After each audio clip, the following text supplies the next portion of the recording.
Bonjour à tous et bienvenue dans la première émission de l'année 2023 du podcast Vox en parle.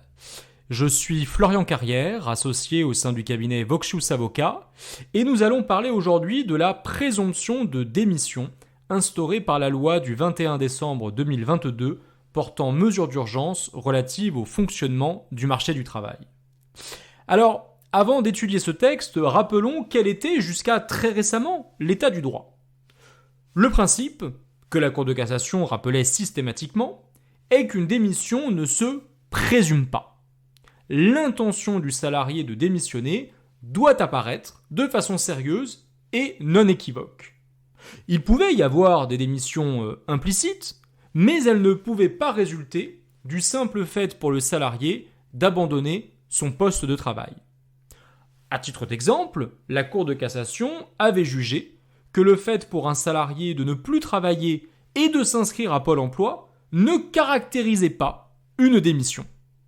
En revanche, le fait pour un salarié 1. De demander à être licencié à plusieurs reprises à son employeur, 2. De frapper un autre salarié, et 3. De ne plus se présenter à son poste malgré plusieurs mises en demeure adressées par son employeur, vaut manifestation claire et non équivoque de démissionner. Donc on le constate, la démission ne devait pas forcément être notifiée par écrit, mais la démission implicite nécessitait d'être caractérisée, démontrée par la conjugaison de plusieurs éléments. Et c'est précisément sur cela que le législateur a voulu simplifier les choses. Le constat qui a été dressé par certains députés, bien qu'il ne repose sur aucune étude tangible, est que les petites et moyennes entreprises seraient régulièrement perturbées dans leur fonctionnement par des salariés qui abandonneraient leur poste de travail et attendraient les bras croisés leur licenciement pour bénéficier des allocations chômage. Et donc l'idée a été d'éviter cet effet d'aubaine et de faire en sorte qu'un salarié qui abandonne demain son poste de travail soit considéré comme n'ayant pas été privé involontairement d'emploi et donc ne puisse pas bénéficier des indemnités chômage. Et c'est ainsi que nous en arrivons au texte qui a été voté et qui inscrit la présomption de démission à l'article L1237-1-1 du Code du travail. Alors vous allez le voir, la procédure elle est très simple. Si un salarié abandonne sans raison son poste de travail, l'employeur lui adresse par courrier une mise en demeure de justifier son absence et de reprendre son poste. Ce courrier, nous dit le texte, peut être adressé en LRAR ou, de façon plus amusante pour un salarié qui est censé avoir disparu des radars, par remise en main propre contre décharge. Bon, passons. Le courrier devra fixer un délai de réponse au salarié.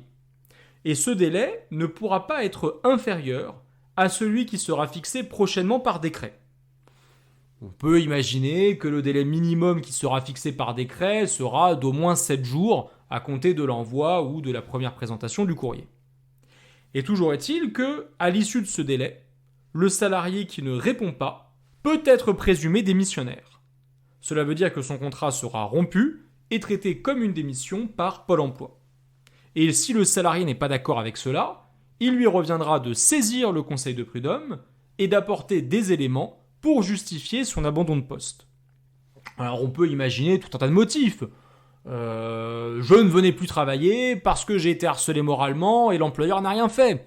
Ou je ne venais plus travailler parce que de façon plus large, l'employeur a manqué à son obligation de sécurité. Ou parce que j'étais en arrêt de travail et pour une raison X ou Y, je n'ai pas pu adresser en temps et en heure mes arrêts à mon employeur, etc., etc. Le bureau de jugement pourra être saisi directement, c'est-à-dire que le salarié n'aura pas à passer par l'étape du bureau de conciliation, et devra, sur le papier, statuer dans un délai d'1 mois suivant sa saisine. Bon, on sait très bien que dans les faits, ce délai ne sera jamais respecté. On sera au grand minimum plus sur du 4-5 mois, voire même 1 an, et même plus d'1 an dans certains conseils de prud'homme. Alors, voilà pour la présentation du dispositif. Depuis les premiers débats à l'Assemblée nationale, il y a eu beaucoup de débats sur son intérêt. À titre personnel, j'avais été interviewé par le magazine Actuel RH en octobre dernier pour dire ce que je pensais de ce texte. pouvez d'ailleurs retrouver l'article sur le site internet www.voxius-avocat.com. Que l'on soit pour ou contre, ce qui est sûr, c'est que les situations d'abandon de poste pur et simple sont rares. Un salarié qui disparaît dans la nature sans aucune raison, bon, il n'y en a pas légion. Et le traitement de leur départ en licenciement pour motif disciplinaire, bien souvent pour faute grave, ne posait du reste pas vraiment de difficultés aux entreprises. Alors c'est sûr que pour ces salariés-là, le nouveau dispositif sera encore plus simple à mettre en œuvre pour les employeurs, puisqu'il n'y aura pas de procédure de licenciement à engager.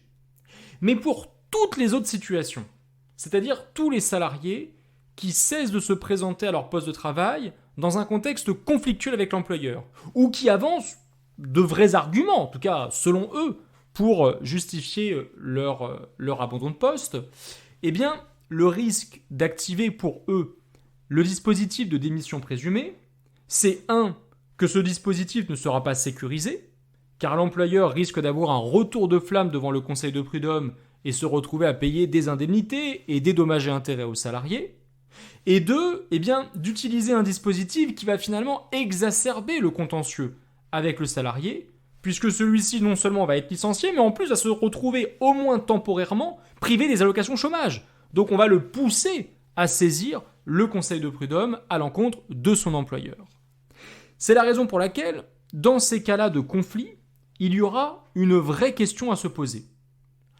Faut-il utiliser le dispositif de la démission présumée, ou bien continuer à traiter ces absences en licenciement ? Rien n'interdit en effet, en l'état des dispositions, à l'entreprise de continuer à traiter l'abandon de poste en licenciement. Cela avait d'ailleurs été confirmé par le rapporteur du texte à l'Assemblée nationale dans une prise de parole en octobre ou en novembre de l'année dernière. Et attention également aux entreprises qui sont soumises à des dispositions conventionnelles particulières. Certaines conventions collectives, comme par exemple celle de l'immobilier que je connais bien, exigent que la démission soit notifiée par écrit. Et donc, qu'est-ce qu'on fait dans ces situations-là ? Est-ce que l'on peut malgré tout utiliser la démission implicite ? Ça fait partie des trous dans la raquette du dispositif que j'avais pointé du doigt dès le mois d'octobre et qui n'ont pas été réglés par le législateur. Donc, en conclusion, ce que l'on peut dire, c'est que ce nouveau dispositif, il peut être intéressant, mais qu'il est vivement conseillé de l'appliquer au cas par cas.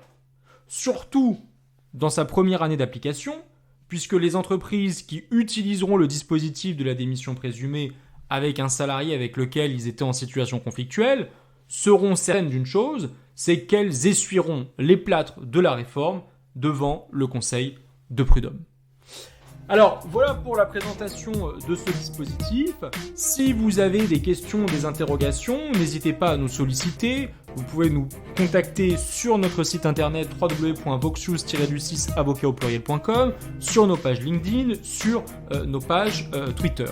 Je vous remercie pour votre attention et je vous dis à très bientôt pour un nouvel épisode de l'émission Vox en parle.